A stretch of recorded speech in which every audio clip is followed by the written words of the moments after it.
Hello friends, मी स्टोरीवाली पुन्हा आले आहे तुमच्यासाठी एक कथा घेऊन.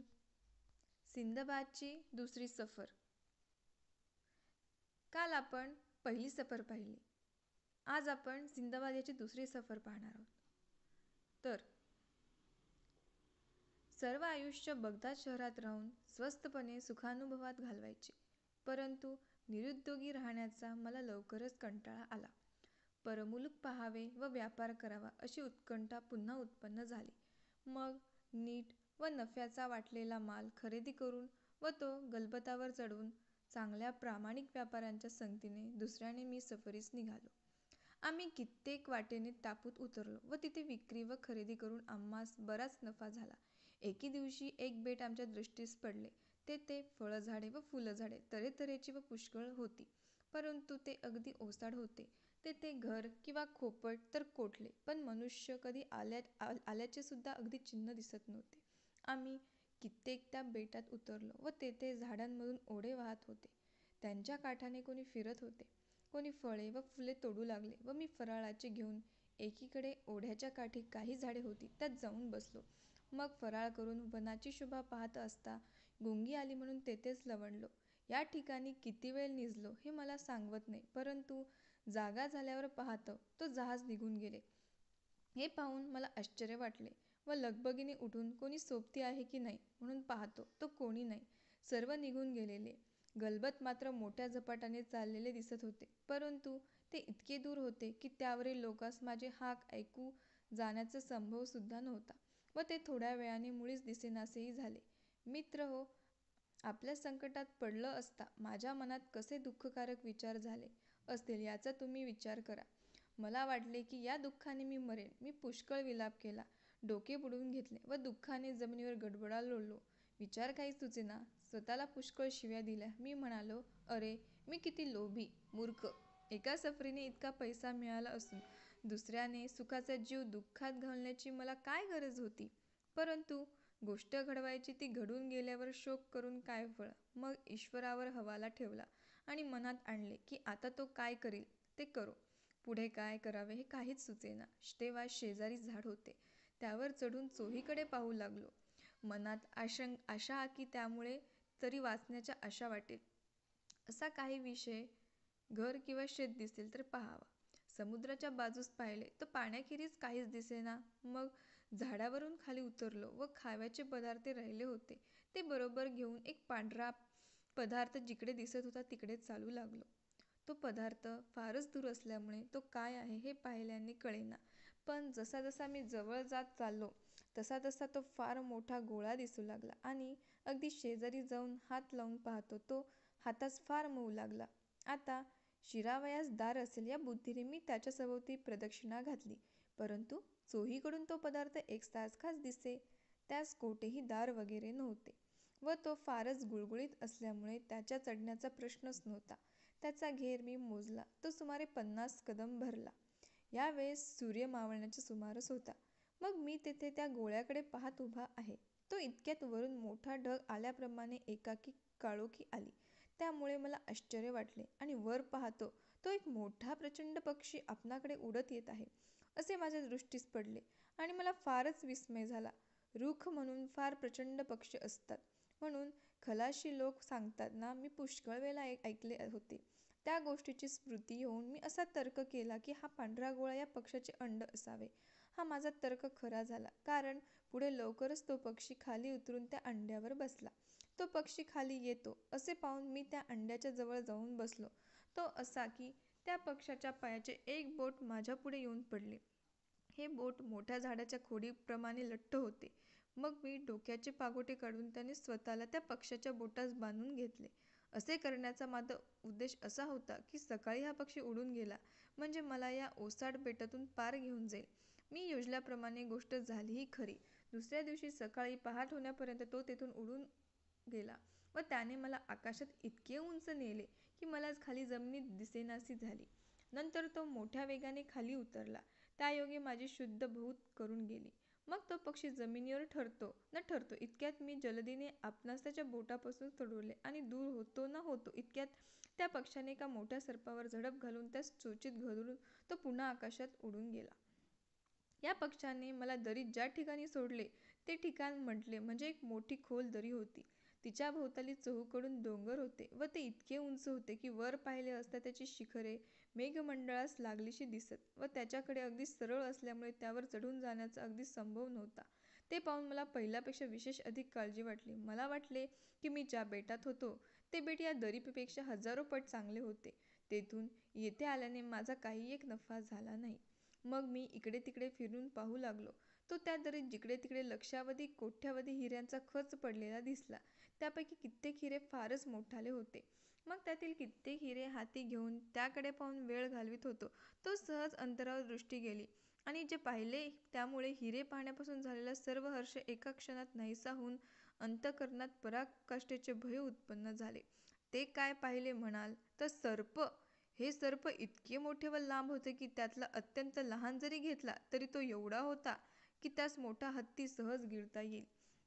हे सर्प त्याचे हाडवैरी जे रुखनामक पक्षी त्याच्या भयाने दिवसा उजेड आहे तोपर्यंत बिळात लपून बसतात व संध्याकाळ झाली न झाली की निर्भय गुहेत फिरावयास निघतात. मी तो दिवस त्या गुहेत इकडे तिकडे फिरून कोठे कोठे बरीचशी जागा वाटली तेथे बसून घालविला. मग संध्याकाळ होत आली तेव्हा एक लहानशी कपारी पाहिली आणि तीत बसून रात्र घालवण्याचा निश्चय केला. त्या कपारीत शिरून तेथे रात्री सर्पापासून उपद्रव न व्हावा म्हणून तिच्या तोंडाशी एक धोंडा बसविला. तथापि उजेड व हवा येण्यासाठी लहानशी फट ठेवली होती. मग जवळच्या खाव्याच्या पदार्थापैकी थोडेसे खात बसलो. तो सर्प बिळातून बाहेर येऊन इकडे तिकडे फिरू लागले. त्यांचे भयंकर फुत्कार ऐकून मी भयाने घाबरा झालो व ती रात्र कशी दुःखात काढली असेल हे मित्र हो तुम्हीच मनाशी ठरवा. पहाट होऊन उजेड पडू लागला. तोच साप आपापल्या बिळात जाऊन लपून बसले. मग हलकेच भयाने कापत कापत मी त्या कपारीतून बाहेर निघालो. त्या दिवशी मी पुष्कळ हिरे तुडवत फिरवत होतो, परंतु त्यातला एक देखील उचलून घेण्याची मला इच्छा झाली नाही. शेवटी थकून एका ठिकाणी बसलो व जवळपासच्या पदार्थातून काही खाल्ल्यावर चित्त जरी भयाने व निराशेमुळे व्याकुळ झाले होते तथापि सगळ्या रात्रभर आलोचन जागरण झाल्यामुळे मला गुंगी आली. मला थोडीशी झोप लागते ना लागते इतक्यात पलीकडे एक धबदिशी पडले ऐकून दचकून जागा झालो आणि पाहतो तर काय एका मोठ्या अंतरावर मोठ्या गुरांचा मांसाचा ताजा तुकडा दृष्टीस पडला. त्याकडे मी पाहत आहे. इतक्यात एकामागून एक किती ताज्या मांसाचे तुकडे डोंगरावरून खाली पडताना पाहिले. यापूर्वी मी कित्येक वेळा खलाशांच्या व दुसऱ्या लोकांच्या तोंडून असे ऐकले होते की कोणी एका देशात एक हिऱ्याची दरी आहे. ती दरी फार खोल असून तिच्या सभोवती उंच उंच डोंगर असल्यामुळे तीत मनुष्याचा प्रवेश होत नाही. त्या दरीतून काही हिकमतीने व्यापारी लोक हिरे आणतात. ही हिकमत अशी की त्या दरीभोवतालच्या डोंगरावर मोठमोठाली गिधाडे राहतात. ते ज्या दिवसात आपली अंडी फोडतात व त्यांची पिल्ले लहान असतात त्या दिवसात व्यापारी लोक तेथे जाऊन त्या डोंगरावरून दरीत ताज्या मांसाचे मोठे मोठे तुकडे टाकतात. ते तुकडे जोराने खाली पडतात. त्यावेळेस त्यातील दरीतले काही हिरे त्यास चिकटतात.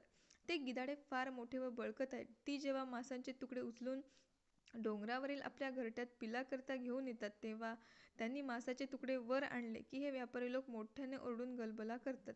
त्यामुळे गिधाडं पिचकळून पळून जातात. मग ते गेले म्हणजे ते हे त्या मांसाच्या तुकड्यास लागलेले हिरे काढून घेतात.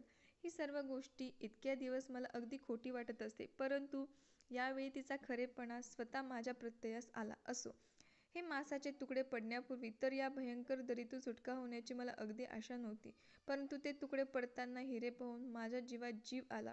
मग अत्यंत मोठे मोठे सर्वोत्कृष्ट हिरे वेचून जे खाण्याचे पदार्थ आत भरून जी कातड्याची पिशवी बरोबर आणली होती ती रिकामी करून तीत भरले आणि ती कमरेस बळकट बांधून टाकली. नंतर डोक्याचे पागोटे पुन्हा सोडले आणि मांसाच्या तुकड्यापैकी एक खूप मोठा तुकडा तो पागोट्याने अंगास गच्च बांधून त्या दरीत पालथा निजलो. माझी अशी सर्व तयारी झाली तो इतक्यात ते गिधाड येऊ लागले व एकेकाने एक एक मांसाचा तुकडा उचलून ते उडून गेले. मग त्यापैकी मोठा व बळकट गिधाड होता.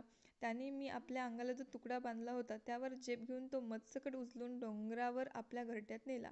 गिधाड वर येताच वर व्यापारी होतेच त्यांनी मोठी आरोळी करून त्यास त्या मांसाच्या तुकड्यापासून पळविले. मग मी जिथे उभा होतो तिथे एक व्यापारी येऊ लागला. मला पाहून प्रथम तर तो दचकला. पुन्हा धीर धरून जवळ येऊन त्याने माझ्याबरोबर भांडण आरंभले. तो म्हणाले, अरे या घरट्यावर माझी सत्ता असता तू इथे काय करून म्हणून आलास?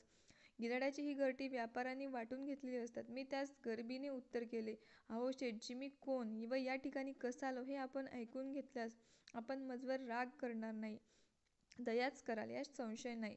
आपण शांत व्हावे. मी आपल्याबरोबर दरीच्या तळाहून पुष्कळ उत्तम हिरे आणले आहेत. ते तुम्हाला मला पुरून उरण्या इतके आहेत व त्या तुमच्या सोबतच्या सर्व हिऱ्यांच्या आणि किमतीविषयी माझ्या एकही हिऱ्याची बरोबरी होणार नाही, असे बोलून त्यास हिऱ्यांची पिशवी दाखवली. याप्रमाणे मी त्याच्याशी बोलत आहे तो पाहून मला दुसरे कित्येक व्यापारी तिथे जमले व माझी हकीकत ऐकून त्या सर्वांसच पराकाष्ठेचा विस्मय झाला. मी दरीतून वर येण्याविषयी जी हिकमत योजली तिचा त्यास तितका चमत्कार वाटला नाही, परंतु ती करण्याचे माझे धारिष्ट पाहून ते फार थक्क झाले.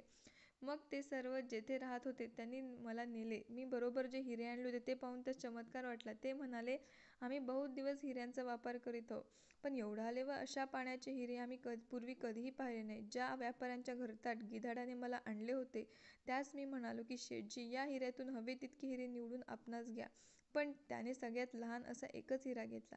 मी त्यास आणखीन घेण्याविषयी पुष्कळ आग्रह केला व सांगितले, मी पुष्कळ घेतले तरी माझा तोटा नाही, परंतु तो ऐकेना. तो म्हणाला, एवढ्या हिऱ्यातच मला संतोष आहे. याची जी मला किंमत येईल तितकी मला जन्मभर पुरेल. मला आता पुन्हा मुसाफरी करण्याची गरज नाही. नंतर रात्री माझी सर्व हकीकत माझ्या तोंडाने पुन्हा त्या सर्व व्यापाऱ्यांनी एक वेळ ऐकली, कारण मी पहिल्याने जेव्हा सांगितले तेव्हा कित्येक हजर नव्हते. पार पडलेल्या संकटाची आठवण होऊन यावेळी मला जो आनंद झाला तो मनात मावेना. मला वारंवार वाटते की मी खरोखरच या मंडळीत बसलो आहे की स्वप्न पाहत आहे. कोण जाणे, आता आपणास काही भय नाही. ही गोष्ट माझ्या मनास बराच वेळ खरी वाटेना, इतके माझे मन भयाने वेडावले होते. मी त्या व्यापाऱ्यांमध्ये येण्याच्या पूर्वी काही दिवस ते तेथे आले होते व हिरे वेचण्याचे कामही त्याच दिवशी आटपले होते. यामुळे दुसऱ्या दिवशी आम्ही तेथून निघून गेलो. ज्या उंच डोंगरावरून आमची वाट होती त्या डोंगरावर फार मोठे मोठे साप असतात, परंतु ईश्वराच्या कृपेने सर्व त्यास टाळून फार जवळचे जे बंदर होते तिथे सुखरूप येऊन पोचलो. या बंदरावरून जहाजावर बसून आम्ही रोका नामक बेटास गेलो, ज्यापासून कापूर निघतो. ती झाडे या बेटात असतात. ती झाडी मोठी असून त्याचा विस्तार एवढा की त्यात सावली 100 माणसे सहज बसतील. या झाडाच्या शेंडाशी भोके पाडून तेथे एक मडके अडकवतात, म्हणजे त्या भोकातून रस वाहून मडक्यात साचतो व तो रस आळला म्हणजे कापूर झाला. याप्रमाणे रस त्यातून निघून गेला म्हणजे ते झाड वाळून मरते. गेंडे म्हणून जी जनावरे आहेत ती याच बेटात असतात. हे जनावर हत्तीपेक्षा लहान व रेड्यापेक्षा मोठे असते. याच्या नाकावर एक शिंग असतं. त्या शिंगाची लांबी 1 हात असते. ते भरीव असून मधून चिरलेले असते.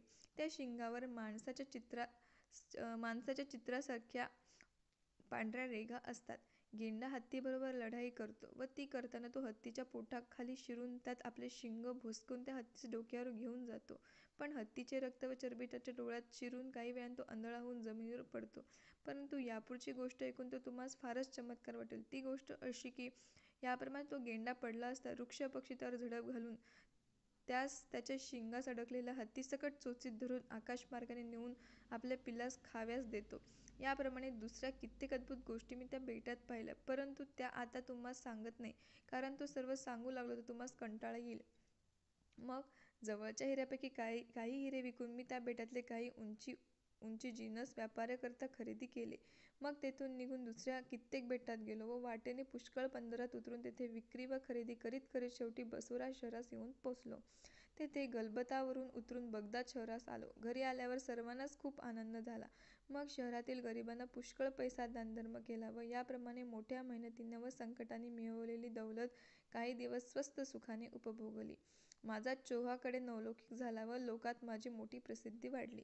याप्रमाणे ही दुसऱ्या सफरीची हकीकत समाप्त करून सिंदबाद याने हिंदबाज यास त्याही दिवशी 100 रुपयाची एक पिशवी बक्षीस दिली व सांगितले की तिसरी गोष्ट ऐकण्याकरती उद्या तुम्ही यावे. नंतर सर्व मंडळी आपापल्या घरी गेले.